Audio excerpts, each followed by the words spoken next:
Assalamualaikum warahmatullahi wabarakatuh. Saya Maisa Baktiar Maulana, mahasiswa dari UPN Veteran Jawa Timur, jurusan Manajemen dengan NPM 1901-2010 189. Di sini saya akan membahas perihal perbedaan budaya dalam bisnis internasional. Sebelum masuk ke budaya, apa sih itu bisnis internasional? Menurut Paul, Mr. Coolidge, Franz Kringer, dan Minor, bisnis internasional merupakan bisnis yang kegiatannya melampaui batas negara. Jadi, tantangan utama dalam melakukan bisnis internasional adalah untuk menyesuaikan secara efektif pada perbedaan budaya, seperti terhadap pemahaman dari keragaman budaya, persepsi, klise, dan nilai. Pada slide selanjutnya, kita akan membahas tentang kebudayaan. Secara terminologi, budaya adalah keseluruhan kepercayaan, aturan, teknik, kelembagaan, dan artefak buatan manusia yang mencirikan populasi manusia. Menurut I.B. Taylor, kebudayaan merupakan suatu keseluruhan yang kompleks meliputi pengetahuan, kepercayaan, seni, kesusilaan, hukum, adat istiadat, serta kesanggupan dan kebiasaan lainnya yang dipelajari oleh manusia sebagai anggota masyarakat.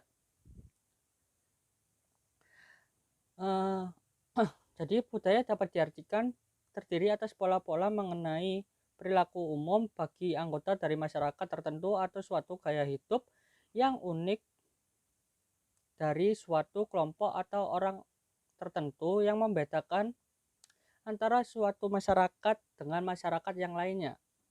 Perbedaan budaya yang terdapat dalam dunia sangat mempengaruhi fungsi bisnis. Jadi, jika manajer internasional tidak mengetahui sesuatu tentang budaya dari negara lain yang mereka setujui atau yang mereka tuju, maka hal tersebut akan menimbulkan suatu masalah. Slide berikutnya, kita akan membahas tentang perbedaan budaya terdapat dalam dunia, sangat mempengaruhi fungsi bisnis. Dapat saya contohkan dalam 3 contoh berikut. Yang pertama, pemasaran. Pemasaran merupakan kegiatan menyeluruh dan terencana yang dilakukan oleh sesuatu perusahaan atau institusi dalam melakukan berbagai upaya agar mampu memenuhi permintaan pasar. Jadi, perbedaan budaya yang mempengaruhi fungsi bisnis dalam pemasaran seperti adanya pola perilaku konsumen dalam cakupan lintas budaya menunjukkan bahwa para pelaku bisnis internasional membutuhkan lokasi pemasaran yang tepat dan dalam cakupan yang luas dibanding hanya sekedar berupaya memahami peran konsumen dalam pasar tertentu. Yang berikutnya, MSDM atau manajemen sumber daya manusia merupakan suatu proses menangani berbagai masalah pada ruang lingkup semua tenaga kerja yang menopang seluruh aktivitas dari organisasi, lembaga, perusahaan untuk mencapai tujuan yang telah ditetapkan. Jadi perbedaan budaya yang mempengaruhi fungsi bisnis dari MSDM adalah adanya budaya dapat menentukan perusahaan dalam melakukan suatu evaluasi atau membantu dalam proses rekrutmen, di mana terkadang latar belakang budaya dan pendidikan menjadi faktor tertentu dalam merekrut karyawan baru. Yang berikutnya, produksi dan keuangan. Produksi sendiri merupakan proses mengeluarkan hasil, dan sedangkan keuangan merupakan kegiatan perencanaan, pengelolaan, penyimpanan, serta pengendalian dana dan aset yang dimiliki suatu perusahaan. Jadi perbedaan budaya yang mempengaruhi fungsi bisnis dalam produksi dan keuangan seperti adanya nilai dan sikap yang dianut masyarakat suatu negara berpengaruh dalam suatu produksi dan keuangan ataupun perusahaan. Nilai dan sikap yang dianut oleh masyarakat suatu negara secara tidak langsung akan berpengaruh terhadap metode proses produksi dan berpengaruh terhadap pengelolaan keuangan individu maupun perusahaan. Dalam contoh hal ini, sistem pencatatan keuangan tentunya harus dibekali dengan sikap kejujuran dan kerapian yang disertai dengan bukti penerimaan hingga pengeluaran arus kas, guna menentukan profitabilitas suatu perusahaan. Kita lanjut membahas tentang karakteristik kebudayaan. Beberapa karakteristik kebudayaan perlu diperhatikan karena mempunyai relevansi dengan bisnis internasional. Poin pertama adalah kebudayaan mencerminkan perilaku yang dipelajari. Yang dimaksud adalah bahwa kebudayaan ditularkan dari suatu anggota masyarakat ke anggota yang lainnya. Yang berikutnya, unsur-unsur kebudayaan saling terkait. Jadi interaksi antara unsur-unsur ini mempengaruhi lingkungan dan saling terkait. Untuk lebih lanjut tentang unsur-unsur kebudayaan akan dibahas di slide selanjutnya. Selanjutnya ada kebudayaan sanggup menyesuaikan diri. Dapat diartikan bahwa kebudayaan berubah sesuai dengan kekuatan eksternal yang mempengaruhi masyarakat tersebut. Yang berikutnya ada kebudayaan dimiliki bersama. Dimiliki oleh anggota-anggota masyarakat tersebut dan menentukan keanggotaan masyarakat itu sendiri. Jadi orang-orang yang sama-sama memiliki suatu kebudayaan yang sama adalah anggota suatu masyarakat yang sama, dan bagi orang-orang yang tidak memilikinya berada di luar batasan-batasan masyarakat tersebut. Selain di atas, terdapat beberapa pendapat lain tentang karakteristik budaya sebagai berikut. Yang pertama adalah dipelajari. Budaya tidak diwariskan atau bersifat biologi, namun budaya diperoleh dari pembelajaran dan pengalaman. Yang kedua, dibagi. Masyarakat adalah anggota dari kelompok organisasi atau pembagian budaya masyarakat. Budaya tidak spesifik pada perorangan atau individu. Yang berikutnya ada perubahan generasi. Budaya bersifat kumulatif atau melewati dari generasi yang satu ke generasi yang lainnya. Yang berikutnya adalah simbolik, yaitu budaya berdasarkan pada kapasitas manusia untuk memberi tanda atau menggunakan suatu untuk menggambarkan yang lainnya. Yang berikutnya adalah diteladani. Budaya mempunyai struktur dan terintegrasi. Perubahan dari satu bagian akan membawa perubahan pada bagian yang lainnya. Yang berikutnya atau yang terakhir adalah penyesuaian. Budaya berdasarkan pada kapasitas manusia untuk berubah dan menyesuaikan diri. Slide selanjutnya kita akan membahas tentang unsur-unsur kebudayaan. Unsur-unsur dasar kebudayaan adalah struktur sosial, bahasa, komunikasi, agama, dan nilai-nilai serta sikap. Kebudayaan suatu masyarakat menentukan bagaimana anggota-anggotanya berkomunikasi dan berinteraksi satu sama lain. Dan interaksi unsur-unsur ini mempengaruhi lingkungan lokal yang merupakan tempat bisnis internasional dijalankan.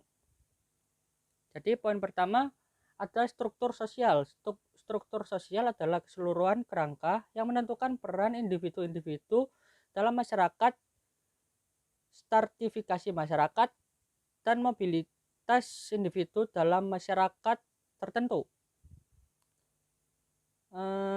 Stratifikasi sosial. Semua masyarakat mengelompokkan orang-orang dalam batas tertentu, misal berdasarkan kelahiran, pekerjaan, tingkat pendidikan, atau ciri-ciri lainnya. Hal ini menentukan bagaimana individu-individu tersebut berinteraksi satu sama lain, dan setiap kelompok ini berbeda dari satu masyarakat dengan masyarakat yang lainnya. Jadi berbeda gitu. Yang kalau mobilitas sosial adalah kemampuan individu berpindah dari suatu strata masyarakat ke strata yang lainnya. Poin berikutnya ada bahasa. Bahasa adalah cerminan utama kelompok-kelompok budaya karena bahasa merupakan sarana penting yang dipakai anggota-anggota masyarakat untuk berkomunikasi satu sama lain. Ada beberapa jenis bahasa, diantaranya seperti bahasa sebagai senjata bersaing, bahasa perantara, bahasa terjemah, dan lain-lainnya. Yang berikutnya ada komunikasi. Komunikasi di luar batas budaya. Maksudnya adalah walaupun komunikasi berlangsung di antara orang-orang yang mempunyai kebudayaan yang sama, masih terdapat miskomunikasi. Apalagi peluang miskomunikasi ini akan sangat meningkat apabila orang-orang tersebut berasal dari budaya yang berbeda. Yang berikutnya adalah agama. Agama adalah aspek penting kebudayaan masyarakat. Agama mempengaruhi bagaimana cara anggota-anggota masyarakat berhubungan satu sama lain dan dengan pihak luar. Dalam agama membentuk sikap bagi pemeluknya terhadap pekerjaan, konsumsi, tanggung jawab individu, dan perencanaan untuk masa depan. Poin berikutnya ada nilai dan sikap. Budaya juga mempengaruhi nilai dan sikap anggota-anggota suatu masyarakat. Nilai adalah prinsip dan standar yang diterima anggota-anggota tersebut, sedangkan sikap terdiri atas suatu tindakan, perasaan, dan pemikiran yang dihasilkan nilai-nilai tersebut. Jadi nilai-nilai budaya sering berasal dari kepercayaan yang sangat mendalam tentang kedudukan individu tersebut dalam hubungannya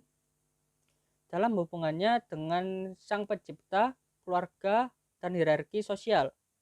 Sikap budaya terhadap faktor-faktor seperti waktu, unsur, pendidikan, dan status mencerminkan nilai-nilai ini dan pada gilirannya membentuk suatu perilaku dan kesempatan yang tersedia bagi bisnis-bisnis internasional dalam suatu negara tertentu. Kita bahas slide selanjutnya tentang komponen-komponen sosiokultural. Sosiokultural merupakan suatu wadah atau proses yang menyangkut hubungan antara manusia dengan kebudayaan. Poin-poinnya ada estetika, sikap dan kepercayaan, agama, budaya material, pendidikan, bahasa, organisasi masyarakat, karakteristik hukum, dan struktur politik. Kita lanjut. Estetika. Estetika berkaitan dengan rasa keindahan, budaya, dan selera yang baik serta diungkapkan dalam seni, drama, musik, cerita rakyat, ataupun yang lain-lainnya. Para pelaku bisnis internasional tertarik pada aspek-aspek formal dari seni, warna, dan bentuk karena arti simbolis yang dimilikinya. Cerita rakyat berguna untuk memelihara rasa persatuan kelompok dan mengindikasikan bahwa seseorang merupakan bagian dari kelompok tersebut. Yang berikutnya, sikap dan kepercayaan. Setiap budaya memiliki seperangkat sikap dan kepercayaan yang mempengaruhi hampir seluruh aspek perilaku manusia dan membantu membawa ketertiban kepada masyarakat dan individu-individunya. Sikap dan kepercayaan yang sangat penting bagi pelaku bisnis antara lain sikap terhadap waktu, terhadap pencapaian dan pekerjaan, serta terhadap perubahan. Sikap terhadap waktu menimbulkan lebih banyak persoalan adaptasi karena setiap negara berbeda dalam menyikapi atau mengartikan waktu. Sikap terhadap pencapaian pekerjaan seseorang manajer akan berbeda tajam dengan budaya-budaya lain dibanding dengan budaya mereka sendiri, sehingga mereka harus merekrut bawahan yang memiliki budaya kebutuhan untuk maju apapun motif yang mendasarinya. Sikap terhadap perubahan atau ide baru akan lebih diterima apabila dapat dikaitkan lebih dekat dan menunjukkan keunggulan relatifnya terhadap yang tradisional. Dengan kata lain, semakin konsisten suatu ide baru dengan sikap dan pengalaman masyarakat, maka semakin cepat ide tersebut akan diadopsi atau diterima. Yang berikutnya adalah agama. Agama merupakan suatu elemen kebudayaan yang sangat penting, bertanggung jawab atas banyak sikap dan kepercayaan yang mempengaruhi perilaku manusia. Prinsip-prinsip dasar dari beberapa agama besar akan memberikan pemahaman yang lebih baik mengenai mengapa sikap orang begitu bervariasi dari satu negara ke negara lainnya. Yang berikutnya ada budaya material. Kebudayaan material merujuk kepada semua objek buatan manusia dan berkaitan dengan bagaimana orang membuat benda-benda atau teknologi, siapa, terus membuat apa, mengapa atau bagaimana dibuatnya, dan untuk siapa. Perbedaan dalam tingkat teknologi sebagai budaya material antara negara menjadi dasar untuk menilai apakah negara tersebut dikategorikan maju atau negara berkembang. Era teknologi informasi merubah dengan cepat kemudahan dalam bisnis internasional. Kita lanjut slide selanjutnya. Pendidikan. Dalam arti luas, pendidikan dapat dianggap sebagai bagian dari proses belajar yang melengkapi seseorang untuk mengambil perannya di dalam masyarakat. Bagi pengusaha yang ingin berinvestasi di suatu negara, penting sekali untuk mengetahui tingkat dan ukuran pendidikan pada negara tuan rumah. Karena hal itu sangat berpengaruh dalam penentuan tenaga kerja yang dibutuhkan. Berikutnya, bahasa. Perbedaan bahasa menjadi faktor penting dalam berkomunikasi, baik dalam pergaulan sehari-hari maupun dalam melakukan negosiasi dengan masyarakat setempat. Bahasa merupakan kunci dari kebudayaan, dan tanpa bahasa orang akan terisolasi dari lingkungan dan semua hal. Bahasa menggambarkan budaya. Contoh negara yang kaya dengan bahasa adalah Indonesia, di mana beragam suku, adat, dan bahasa menggambarkan kekayaan budaya Indonesia. Yang berikutnya adalah organisasi kemasyarakatan. Setiap negara atau masyarakat memiliki suatu struktur atau organisasi yang pengaturan hubungannya yang terpola, yang mendefinisikan dan mengatur cara anggota-anggotanya berinteraksi satu sama lain. Para antropologi mempelajari aspek budaya dari organisasi kemasyarakatan ini menjadi dua. Yang pertama, berdasarkan pertalian keluarga. Bagi beberapa perusahaan asing, kekeluargaan besar adalah penting sebagai sumber koneksi bisnis. Yang kedua, berdasarkan asosiasi bebas dari individu-individu. Asosiasi adalah unit-unit sosial berdasarkan atas usia, gender, atau minat yang sama, bukan berdasarkan hubungan keluarga. Kita lanjut slide berikutnya. Ada karakteristik hukum. Kekuatan hukum yang dihadapi bisnis internasional sangat rumit karena bisnis dipengaruhi oleh berbagai undang-undang dan peraturan yang dibuat oleh negara bagian atau daerah, negara maupun organisasi internasional. Pemerintah yang stabil dan adanya sistem pengadilan yang baik diperlukan untuk menjamin lingkungan kondusif bagi pelaku bisnis, karena setiap negara memiliki karakteristik yang berbeda dalam sumber hukumnya. Akan tetapi sumber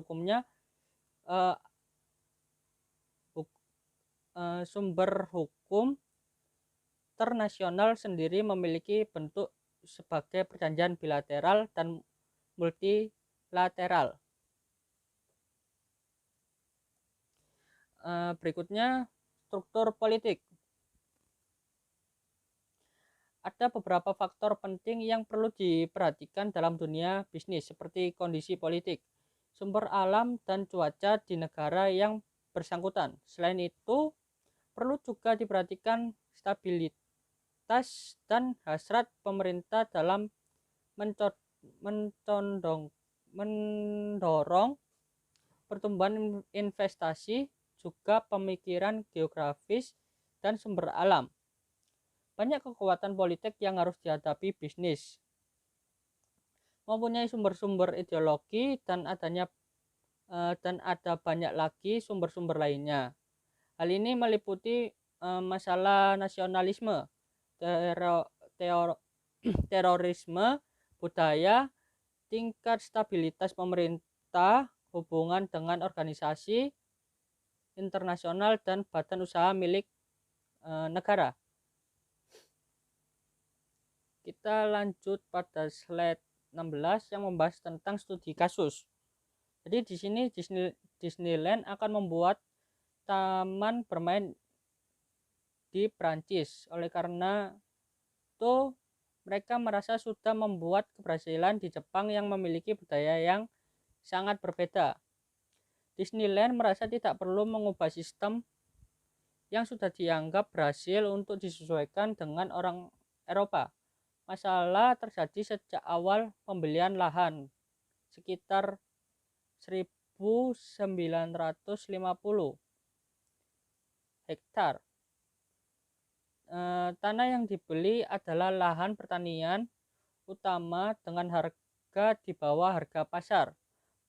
Para keluarga petani Prancis yang telah berabad-abad mengelola tanah tersebut marah dan menentang, serta surat kabar Prancis mencela pengusaha Amerika dengan tulisan-tulisan yang penuh kemarahan dan hinaan bahwa Disneyland telah menyepelekan ikatan petani Prancis dengan tanah leluhurnya.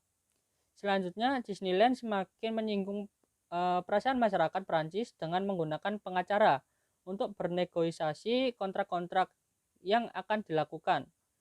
Di Prancis, pengacara merupakan alat negosiasi yang terakhir, dan penggunaan pengacara menunjukkan rasa ketidakpercayaan dan penolakan terhadap cara Prancis. Seharusnya Disneyland cukup dengan para eksekutif Disneyland itu saja dan yang bernegosiasi dengan para petani. Masalah semakin rumit karena ketidakpedulian Disneyland akan kultur atau budaya Eropa dan norma kerja Prancis.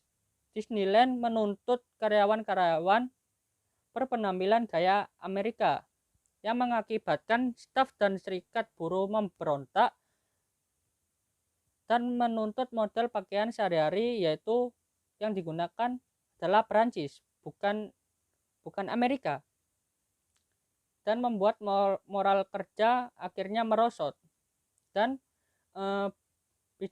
biaya akibat ketidakpekaan perusahaan Disneyland ini terhadap budaya telah menghabiskan uang dan goodwill yang sangat besar. Nah, seperti yang saya jelaskan di awal, bahwa dalam melakukan bisnis internasional memiliki sebuah tantangan utama, yaitu untuk menyesuaikan secara efektif dengan adanya perbedaan budaya. Perbedaan budaya dalam bisnis internasional sangat berpengaruh pada setiap fungsi. Jadi sangatlah penting untuk manajer dapat mengetahui sesuatu tentang budaya dari negara lain yang menjadi tujuan. Jadi setiap perusahaan yang ingin melebarkan sayap ke kancah internasional benar-benar harus memperhatikan aspek budaya dari negara tujuan tersebut agar tidak terjadi seperti pada contoh kasus yang dialami oleh Disneyland. Ketidakpekaan dan pengabaian budaya yang dilakukan oleh Disneyland dengan cara menyamaratakan cara atau gaya yang diterapkan pada budaya yang berbeda membuat Disneyland mengalami cukup besar atau cukup banyak kerugian.